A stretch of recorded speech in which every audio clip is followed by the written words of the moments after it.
dans n'importe quel environnement. Nous devons confesser le nom du Seigneur Jésus-Christ.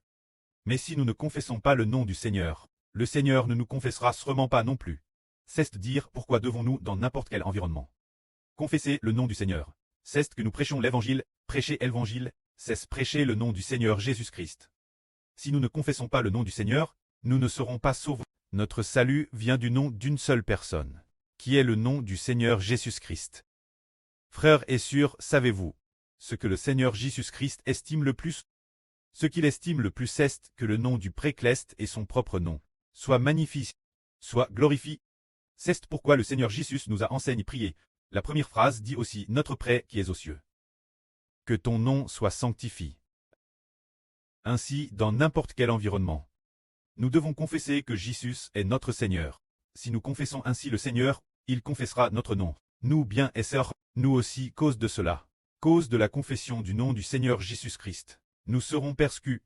Comme le Seigneur l'a dit, quiconque me confessera devant les hommes, je le confesserai aussi devant mon pré et devant les anges de mon pré. Quiconque ne me confessera pas devant les hommes, devant mon pré et devant les anges de mon pré, je ne le confesserai pas non plus. Nous prêchons l'évangile, très persécuté, c'est justement parce qu'on a confessé le nom du Seigneur Christ. Accepter le nom du Seigneur, se dire, défendre le nom du Seigneur, dire que nous sommes des personnes appartenant au nom du Seigneur Jésus, c'est pourquoi nous serons persécutés. Mais le Seigneur a dit, ne croyez pas que je sois venu apporter la paix sur la terre. Je ne suis pas venu apporter la paix, mais elle peut, car je suis venu mettre la division entre les hommes. Dormez. Dans une maison de 5 personnes, il y aura division, 3 contre 2. Et 2 contre 3, le preux sera contre le fils contre le preux, la mère contre la fille contre la mère, la belle-mère contre la belle-fille, et la belle-fille contre la belle-mère.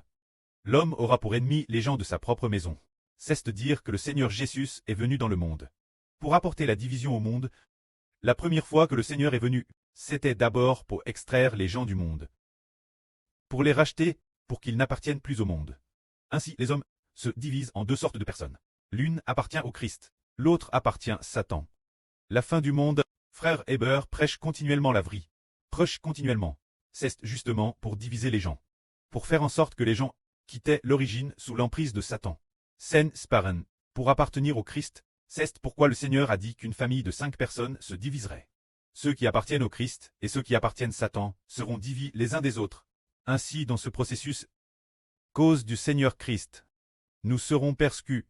Mais le Seigneur a dit, vous qui voulez être mes disciples, je vous le dis, celui qui aime son preux ou sa mère plus que moi, n'est-ce pas digne d'être mon disciple? Celui qui aime son fils ou sa fille plus que moi, n'est-ce pas digne d'être mon disciple? Celui qui ne prend pas sa croix et ne me suit pas, n'est-ce pas digne d'être mon disciple? Celui qui ne renonce pas sa propre vie perdra la vie éternelle. Mais celui qui perdra sa vie, cause de moi et de l'Évangile, trouvera la vie éternelle. Nous sacrifions notre vie pour le Seigneur et son Évangile. Alors qui donnera la vie éternelle? Notre esprit nous donnera la vie éternelle. C'est le Seigneur Jésus-Christ qui a le pouvoir de nous donner la vie éternelle. Le Seigneur Jésus qui a le pouvoir de... C'est pourquoi nous venons devant le Seigneur. Nous devons confesser le nom du Seigneur devant quiconque, et souffrir pour le nom du Seigneur. Ainsi nous serons sauvés et aurons la vie éternelle.